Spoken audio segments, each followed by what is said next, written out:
এই অবেলায় গানটি কিন্তু ম্যাসিভ রিসিভ করেছে। কলকাতায় যখন প্রথমবার গেলাম আমি খুঁজে কফি হাউসে গিয়েছি।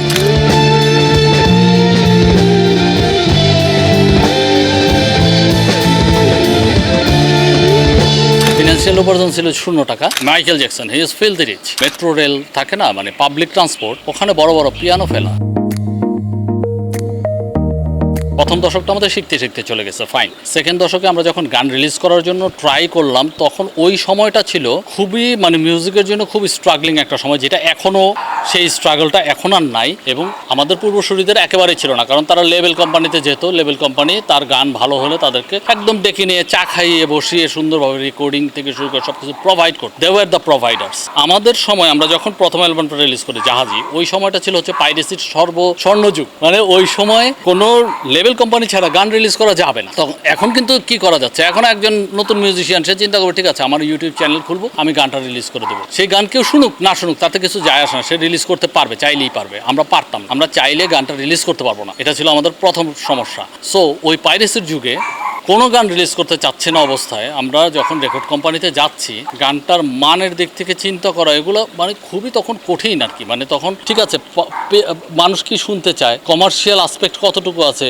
সেটা যদি থাকে তাইলে সে ইচ্ছে করলে রিলিজ করতেও পারে, নাও করতে পারে। তো ওই পজিশনে আমাদের জাহাজি অ্যালবামটা ছিল হচ্ছে প্রতিটা হাউস থেকে রিজেক্টেড, রিফিউজড একটা অ্যালবাম, প্রতিটা হাউস থেকে রিফিউজ। ওই অবস্থায় আমরা নিজেদের উদ্যোগে, আমি আমার এক বন্ধুর উদ্যোগে আসলে এটা নামিয়েছিলাম, সিনিয়র ফ্রেন্ড র্যাবিট কমিউনিকেশনস থেকে। তার একটা মাল্টিমিডিয়া লাইসেন্স ছিল, উনি ছিলেন একজন সিনেমার অ্যাসিস্ট্যান্ট ডিরেক্টর, তানভীর মোকাম্মেলের অ্যাসিস্ট্যান্ট ডিরেক্টর। তো উনি আগ্রহ প্রকাশ করে আমাদেরকে উপকার করলেন, আমাদের শিল্পটা রিলিজ করার জন্য, মানে দুস্থ শিল্পীকে এগিয়ে আসার জন্য যে সহযোগিতা সেটা করলেন। That was rabbit communication. যখন অ্যালবামটা প্রচণ্ড সফল হলো, লাইক এটার কিছু গান ছিল হাসিমুখ, এত বেশি মানুষ রিসিভ করে, ম্যাসিভ, মানে প্রত্যেকটা মানুষ এটা গাচ্ছে।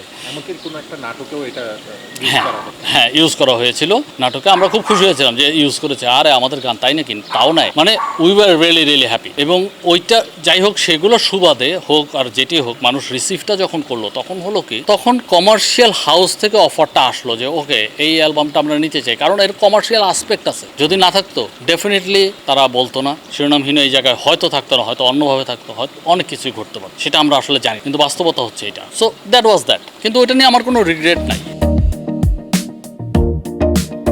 এটা অনেকটা সচেতনভাবেই করা হয়েছে, একেবারে যে অচেতনভাবে করা হয়েছে সেটা না। সাবকনসিয়াস ওয়েতেও কিছুটা চলে এসেছে, কারণ আমরা এই জায়গায় থাকি, আমাদের ওয়েদার, আমাদের কালচার, এইসব আমাদের মধ্যে একটা ইম্প্যাক্ট আছে। কিন্তু ওই যে পছন্দের জায়গাটা যেটা, সেখানে নার্সিং করতে গেলে সাইকেডেলিক রক বা এগুলোর প্রতি একটা প্রচণ্ড ভালোবাসা জন্মেছিল, আমার জন্মেছিল, আমার ব্যান্ড মেম্বার যারা ওই সময় আমরা যারা কাজ করেছি, পরবর্তীতেও যারা আমাদের শিরোনামহীন যারা এই মুহূর্তেও যারা মেম্বার আছে, প্রত্যেকেই কিন্তু সাইকেডেলিক রক অসম্ভব পছন্দ করে। সো ওই ফিউশনটা হচ্ছে এই জন্য যে আমরা আমাদের কালচারকে রিপ্রেজেন্ট করতে চাই। তো ওইটাকে কিন্তু কখনো স্বকীয়তা হারিয়ে ফেলে করা যায় না। কাইন্ডা লাইক অনেকে আছে, যেমন আমি যদি খুব একটা জনরাকে খুব পছন্দ করি, লাইক একটা হয়তো মেটাল জনরাকে আমি এত বেশি পছন্দ করি যে ওকে আমি অ্যাডপ্ট করতে চাই, এবং আমি বাংলায় কথা বললেও ঠিক ও যা যা করে ওই জনরাতে যা যা করা সম্ভব ঠিক ওইভাবেই আমি পসিবলি ডেলিভার করতে থাকি, সো দ্যাট প্রপারলি যাতে ওই মেটাল মিউজিকটাই হয়। এবং সেখানে তখন একটা আশঙ্কা থাকে যে স্বকীয়তা হারানোর, কারণ ওইটা আমাদের অ্যাডপ্টেড, ওইটা কিন্তু আমাদের নিজস্ব মিউজিক না। ওয়ারেজ আমাদের নিজস্ব মিউজিক যেটা, সেটার সাথে যদি আমরা ওটাকে মিলিয়ে নিয়ে কাজ করতে পারতাম, তাহলে কয়েকটা বিষয় ঘটে। এক হচ্ছে যে আমাদের কমফোর্ট জোনটা বেড়ে যাবে, সেকেন্ডলি হচ্ছে আমাদের লিসেনারের কান যেটা পেতে অভ্যস্ত তাকে সেটা দেয়া যাবে, থার্ডলি হচ্ছে যে আমাদের টেস্টের সাথে অডিয়েন্সের টেস্টের একটা ম্যাচ, হ্যাঁ, অ্যান্ড নট অনলি দ্যাট, মানে এই এলাকার অডিয়েন্সের, মানে এই লোকালিটির অডিয়েন্সের টেস্টের ম্যাচটা তখন ড্র করা যাবে। তো শিরোনামহীন সচেতনভাবে ওইটাই ট্রাই করেছে এই 30 বছর। প্রথমে হচ্ছে যে আমি মেটাল মিউজিকের প্রচণ্ড ফ্যান ছিলাম, যে কারণে আমার ব্যান্ডের নাম ছিল থ্রেশহোল্ড, এবং থ্র্যাশ মেটাল চর্চা করতাম একেবারে specific. Metallica, Pantera, Sepultura, Slayer, Metallica, Pantera, Megadeth, Sepultura, Slayer, 5টা ব্যান্ড। এর বাইরে আমরা কভার পর্যন্ত করতাম না, ইভেন নট আয়রন মেডেন। এর কারণটা হচ্ছিল যে আমরা শুধুমাত্র থ্র্যাশ মেটাল জনরাটা চর্চা করব, ওইটা ছিল হচ্ছে ওই ব্যান্ডটার টার্গেট। অ্যান্ড 2-3টা গানও করেছিলাম যেগুলো ইংরেজি গান ছিল, বাংলা গান না। ওখান থেকে যে এই যে ট্রান্সফরমেশনটা, এইটা আসলে দুইটা বিষয় ঘটেছে। একটা হচ্ছে রিয়েলাইজেশন যে সমাজের সাথে অ্যাটাচমেন্ট, ইম্পর্ট্যান্ট অ্যান্ড অ্যাডাপ্টাবিলিটি, হ্যাঁ অ্যাডাপ্টাবিলিটি ম্যাচ করে নেওয়ার একটা বিষয় আছে। ওই যে বললাম যে আমাদের অডিয়েন্সের কান কোনটার জন্য প্রস্তুত, কোনটার জন্য প্রস্তুত না, সেটা বোঝার একটা বিষয় আছে। এন্ড অফ দ্য ডে আমাকে কিন্তু মিউজিকটা করতে হবে আমাদের দেশে, তো ওখানে মিউজিক করতে গেলে আসলে কিছু জায়গা আছে যেখানে আমাকে আমার সংস্কৃতিটা বুঝতে হবে এবং সেটাকে রেসপেক্ট করতে হবে এবং সেটাকে আমি জরুরি বলেও মনে করি। ওই রিয়েলাইজেশনগুলোর জায়গা থেকে কিন্তু আমি আমার নিজেকে সরিয়ে এনে শিরোনামহীন স্টার্ট করা, এটা আমার ব্যক্তিগত realisation. I am not talking about যে কেউ যদি সেটা না করে সেটা খুব ভুল করেছে, নো, সে তার মতো করে সঠিক করেছে, আমি আমার মতো করে সঠিক করেছি। মানে আমি যেটা আমি ভেবেছি সেটা আমি যেটা করতে চেয়েছি সেটাই করেছি। আর আরেকটা প্রশ্ন ছিল হচ্ছে যে রিস্ক নেওয়াটা, রিস্ক টেকিং, হ্যাঁ মানে ক্যারিয়ার অপরচুনিটি হিসাবে। আচ্ছা, এটা একটা গুড কোয়েশ্চেন, কারণ আমাদের দেশে কিন্তু মিউজিককে প্রফেশনালি মানে প্রফেশন হিসেবে নেওয়ার সুযোগ তৈরি হয়নি, আমি বলবো না, হয়েছে খুব কম মানুষের ক্ষেত্রে হয়েছে, খুবই সিলেক্টিভ। হয়তো হাতে গোনা 20 জন 25 জন 30 জন মিউজিশিয়ানের বাইরে কমার্শিয়ালি সাকসেসফুল এবং প্রফেশনালি মিউজিক কি শুধু করে, অন্য কোনো কিছু করে না, শুধু মিউজিক করে এবং সেটা শুধুমাত্র একটি ব্যান্ডের জন্য করে বা নিজের মিউজিকটার জন্য করে, কমার্শিয়ালি নয়। যে আছে না যে ঠিক আছে সবার সাথে গিয়ে বাজালাম, সেটা না। সেভাবে মিউজিক করা লোকের সংখ্যা হাতে গোনা 25-30 জনের বাইরে মনে হয় আমি দেখে দেবো। সো তার মানে হচ্ছে যে কত কম সংখ্যক মানুষের জন্য মিউজিকটাকে প্রফেশনাল নেওয়ার অফার করা হয়েছে আমাদের দেশ থেকে, এটা একটা বিষয়। সেকেন্ডলি হচ্ছে যে এইটা দিয়ে খুব সলভেন্ট হয়ে যাওয়া, ভালোভাবে হয়তো বাঁচা যায় কিন্তু সলভেন্ট হয়ে যাওয়া, like Michael Jackson, he is filthy rich.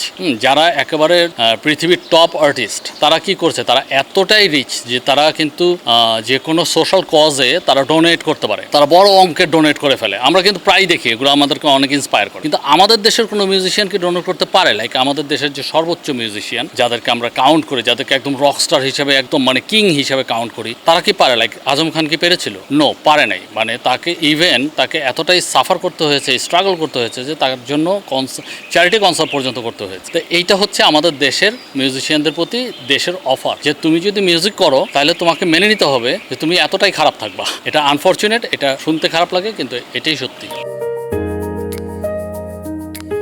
Europe is very different. হ্যাঁ, ইউরোপের কথাই যেহেতু আসলে, ইউরোপে আমরা দুবার যাওয়ার আমাদের সুযোগ হয়েছে শিরোনামহীনে। ওদের কালচার বা ওদের, আমরা গিয়েছিলাম ফ্রান্সে, নেদারল্যান্ড, বেলজিয়াম, চেক রিপাবলিক। তো ওই বেলটা দিয়ে যখন আমরা যাচ্ছিলাম, হয়তো জার্মানি জায়গাটা দিয়েও টাচ করে গিয়েছিলাম, ওইভাবে নাই, কিন্তু আমরা দেখছিলাম মানে ওদের ওয়েদার, ওদের কালচার এবং ওদের সোশ্যাল স্ট্রাকচার সব কিছুর মধ্যে আমি যেমন মোটা দাগে যদি পার্থক্য বলতে চাই, মোটা দাগে একটা বলি তাহলে বোঝা যাবে মনে হয়। আমি খুব সারপ্রাইজড হয়ে গেছি যখন দেখলাম যে ওদের এই যে মেট্রো রেল থাকে না, মানে পাবলিক ট্রান্সপোর্ট, ওখানে বড় বড় পিয়ানো ফেলা, মানে যে কেউ বসে পিয়ানো বাজাতে পারবে। Now can you imagine that? আমার দেশে আমার মেট্রো রেলের পাশে একটা পিয়ানো রাখা আছে, আমি এটা সব দুঃস্বপ্নও দেখি না, এই স্বপ্নটা করার আমার দুঃসাহসও হয় না, কিন্তু ওদের এটা বাস্তব, ওদের এটা হয়। তার মানে ওদের কালচারের সাথে আমাদের কালচারের কতখানি পার্থক্য, ওদের কালচারাল অ্যাপ্রিসিয়েশনটা কোন লেভেলের, আর আমাদেরকে ঠিক কতখানি ডিসঅ্যাপ্রিসিয়েট করা হয়। আমরা যদি কালচার প্র্যাকটিস করতে যাই তাহলে কতগুলো মানুষ আমাকে বাধা দিতে আসবে, দ্যাট ম্যাটার্স। অ্যাপ্রিসিয়েশন অনেক পরের কথা, প্রথম কথা হচ্ছে সার্ভাইভেল। আমাদের দেশে কি কালচারাল লোকটি সার্ভাইভ করতে পারবে, সেটা কতটুকু অফার করা হচ্ছে,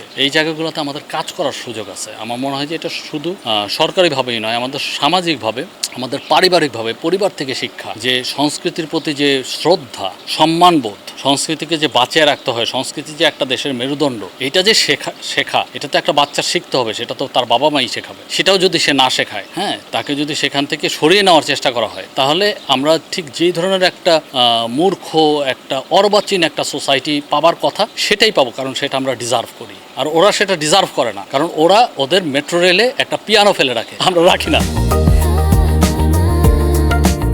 আমরা কম্প্রোমাইজ করিনি, লিরিকের জায়গাটায় কম্প্রোমাইজ করিনি। এটার মূল কারণ হচ্ছে যে আমরা আসলে এটা চেয়েছিলাম। আমি অনেকভাবেই কিন্তু আমার আর্টকে রিপ্রেজেন্ট করতে পারি, অনেকভাবেই আর্টকে রিলিজ করতে পারি। তো আমরা চেয়েছিলাম যে আমাদের লিরিক্যাল একটা মান থাকুক। তাতে যেটা হবে, যেটা মানে ইউর কারেক্ট, যে পপুলারিটির জায়গায়, কমার্শিয়ালাইজেশনের জায়গায়, বাণিজ্যিকরণের জায়গায়, সেখানে কিন্তু certain kind of like words implement করতে হয়, বা মানুষের ডিমান্ডটাকে বুঝে, মানুষের পালসটাকে বুঝে সেইভাবে শব্দ ডেলিভার করার একটা বিষয় থাকে, যেটা হয়তো শিরোনামহীন যেভাবে শব্দ ডেলিভার করে সেটার চাইতে অনেক ব্যতিক্রম। মানে ওভাবে যদি ডেলিভার করা হতো তাহলে আমাদের লিরিকের মানটা আজকে এরকম থাকতো না। মোস্ট ইম্পর্টেন্টলি আজকে কিন্তু এই যে এনপিবি আমাদের যে ইন্টারভিউটা দিচ্ছি, সেই ইন্টারভিউটাও আর দেওয়া হতো না যদি আমরা ওই কম্প্রোমাইজটা করতাম। আমার কাছে এটা মনে হয় আর কি, কারণ মানে ওইটার যে মান বা যে স্ট্যান্ডার্ড, সেটাতে হয়তো আমরা অনেক বেশি মানুষকে সার্ভ করতে পারতাম, কিন্তু আমরা যাদেরকে সার্ভ করতে চাই তাদেরকে সার্ভ করতে পারতাম না। এই টাগ অফ ওয়ারটা সারা ওয়ার্ল্ডেই আছে। লাইক পিঙ্ক ফ্লয়েডের যতটুকু পপুলারিটি, তার চাইতে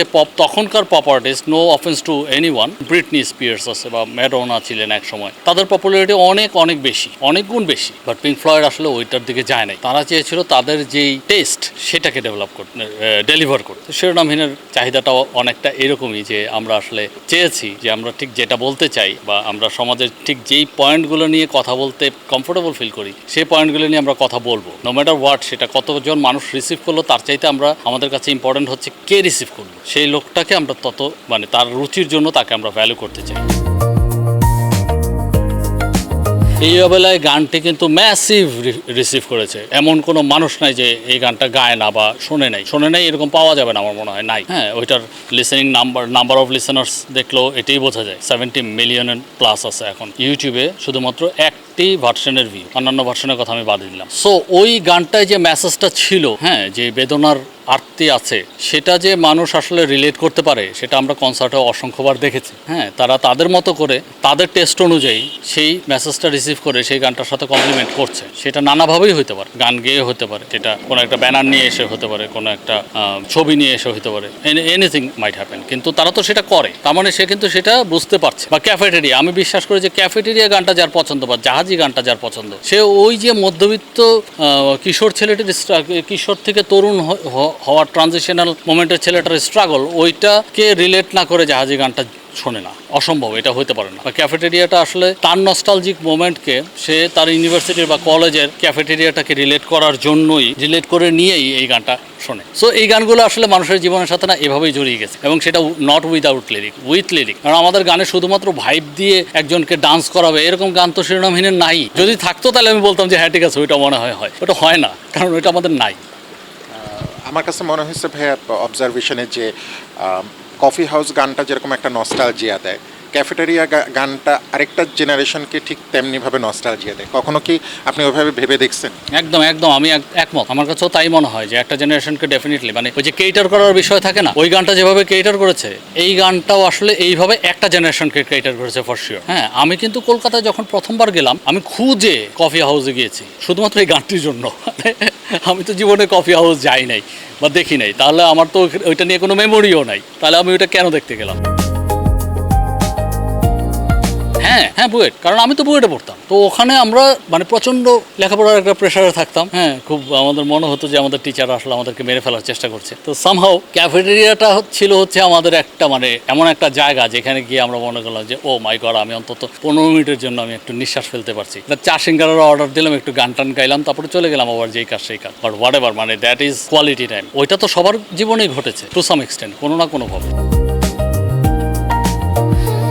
ফিনান্সিয়াল উপার্জন ছিল 0 টাকা। আর হ্যাঁ, আর অবশ্যই 0 টাকা, শুধু প্রথমটা নয়, প্রথম 50টা কনসার্টেও মনে হয় আমরা টাকা পাইনি, 0 টাকাই ছিল। 5 টাকা পাওয়া শুরু হয়েছে, সেটা 50টার পরে হবে, আগে নাই। প্রথম কনসার্টটা ছিল প্রথম অফার, যেই অফারটা আমাদেরকে সারপ্রাইজ করেছিল। আমি পিছন দিকে তাকিয়েছিলাম যে অন্য কাউকে অফার দিল কিনা, মানে কাকে দিল বুঝলাম না। এই অফারটা কেন আসলো? এটা ছিল পদাতিক নাট্যচক্রের একটা প্রেজেন্টেশন, একটা মঞ্চ হবে, স্টেজ হবে। সেটার আগে একটু গান টান দিয়ে মানুষকে একটা মানে থাকে না যে ওয়ার্মিং দ্য স্টেজ, ওই রকম একটা ব্যাপার, যে গান দিয়ে যদি মানুষকে একটু টেনে আনা যায়, তারপর তারা নাটকটাকে স্টেজ করবে। এটা ছিল তাদের টার্গেট। আমাদের কাছে ওইটা ছিল opportunity, biggest opportunity in our life. অনেকগুলো গান তৈরি হয়েছে, অনেকগুলো গান আমরা গাই, টিএসসিতে বসে বসে গাই, কিন্তু এই গানগুলো যে আমরা মানুষের সামনে পারফর্ম করবো সেই সুযোগটা তো লাগবে। তো ওই সুযোগটা পেয়ে গেলাম। So we were big time nervous. ব্যান্ডের নামও ছিল না। ওই কনসার্টের জন্য আমরা ব্যান্ডের নাম দিই শিরোনামহীন। হ্যাঁ, আমি বলছিলাম যে নামটা শিরোনামহীন দিই। সো এই যে মানে কিছুই নাই অবস্থায় একটা ব্যান্ড, সেটা আবার স্টেজে উঠলো। কিছুই নাই বলাটা ঠিক হবে না, কারণ আমরা কিন্তু কাভার করতাম না। যত যাই বলি, নিজের গান করতেছি, তার মানে কিছু তো আছে, গান আছে। এবং ইনফ্যাক্ট একজন শিল্পীর অন্য কিছুর দরকার নেই, তার দরকার গানটাতে ফোকাস। ওই যে একটা প্রশ্ন আসলো না একটু আগে, আমার কাছে মনে হয় যে শিরোনামহীন 30 বছরে আসলে ওইটাই চর্চা করেছে, সেটা হচ্ছে গান। এখনও আমরা 8th অ্যালবাম রিলিজ করার পরে 9th অ্যালবাম নিয়ে কথা আজকেও বলেছি, এবং সেটার গান অলরেডি একটা গান রেকর্ড হয়ে গেছে, ডেমো। আমরা রেকর্ডিংয়ে ঢুকে যাবো, ফাইনাল রেকর্ডিংয়ে খুব রিসেন্ট। পাচ্ছেন এবং 9th অ্যালবামের গান রিলিজ স্টার্ট হয়ে যাবে। এইটা কয়জন করে? এটা নিয়ে আমরা প্রাউডও ফিল করি যে না, শিরোনামহীন আসলে অ্যাক্টিভ ব্যান্ড এবং শিরোনামহীন শিল্পের প্রতি মনোযোগী। মানে আমি আমার গানটা করে যাই না, তারপরে সেটা মানুষ রিসিভ করলো না করলো সেটা তো মানুষ জবাব দিবে। প্লাস হচ্ছে যে সে যদি গানটা শোনে, 10টা গান ডেলিভার করার পরে সে 2টা গান 3টা গান তো সে শুনবে বা পছন্দ করবে, সেটাই তো হওয়ার কথা ছিল। সো এটা আমরা সবসময় করে যাই, রেগুলারলি করে যাই, সেটাই করছি, এখনও তাই করছি। গল কনসার্ট না, ওটা ছিল আমাদের ইন্টারন্যাশনাল ফার্স্ট ট্রিপ শিরোনামহীনের, এবং ওইটা খুবই অনারেবল একটা ফেস্ট, যেটাতে বিশ্বের বিভিন্ন দেশ থেকে ব্যান্ড এবং আর্টিস্টরা আসে। আমার মনে আছে প্যালেস্টাইন থেকে আসছিল, ইন্ডিয়া থেকে আসছিল, নরওয়ে থেকে আসছিল, শ্রীলঙ্কার তো ছিলই, ইন্ডিয়া তো বললাম, ব্রাজিল, এই কয়টা দেশ থেকে আসছিল আর্টিস্টরা। আমরা সবাই একত্রে ছিলাম এবং আমরা একত্রে হ্যাং আউট করতাম, আড্ডা দিতাম, ওখানে আবার একটু জ্যামও করতাম। তো ওর ইনস্ট্রুমেন্ট আমাদের ইনস্ট্রুমেন্ট, ওইটা তো আবার কালচারাল ফেস্ট টাইপের, সো যার যার এথনিক ইনস্ট্রুমেন্টও নিয়ে আসছিল। আমরা সারদ নিয়ে গেছিলাম, চেলো নিয়ে গেছিলাম, ওরা ওদের মতো করে নিয়ে এটি আসছিল। তো ওগুলো আবার বাজাতো, ওইটা আবার আমরা দেখতাম যে কী ব্যাপার, এটা কীভাবে কী করে। যেমন ইন্ডিয়ান ব্যান্ডটা হচ্ছে একটা সারেঙ্গি নিয়ে গেছিল, হ্যাঁ, অসম্ভব ভালো সারেঙ্গি বাজায়, যে বাজাতো ওরে বাবা, মানে ওর বাজনা দেখে আমরা একদম লিটারালি লাইক মানে কি বলবো, ওই যে বাকরুদ্ধ হয়ে গেছিলাম, স্পিচলেস, এটা কী করতেছে, এত ভালো বাজায়। তো আমরা আমাদের মতো প্লে করছি। এই জিনিসটা আমাদের জন্য আসলে that was very new for us. Cultural exchange বলতে যেটা বোঝায় সেটা একদম আক্ষরিক অর্থই আমাদের ঘটেছিল ওই ট্রিপটাতে। এবং ওখানে আমরা 5টা পারফর্ম করেছিলাম, যেটার মধ্যে স্টেডিয়াম পারফরমেন্স ছিল 3টা, গলে এবং কলম্বো মিলিয়ে, আর বাকি 2টাও ছিল হচ্ছে ওপেন এয়ার, একটা অডিটোরিয়ামে, একটা ওপেন এয়ারটা ছিল একটা বিগ পার্কে, যেটাতে স্কুলের বাচ্চারা সবাই দেখতে আসছিল কনসার্ট, এবং তারা কিন্তু বাংলাদেশি নয়, সবই হচ্ছে বিদেশি। সো ওইটা আমাদের জন্য ভেরি ডিফারেন্ট এক্সপিরিয়েন্স, এবং ওখানে আমরা খুব প্রশংসিতও হয়েছিলাম। সো ওইটা আমাদের জন্য প্রাউড মোমেন্ট ফর শিওর।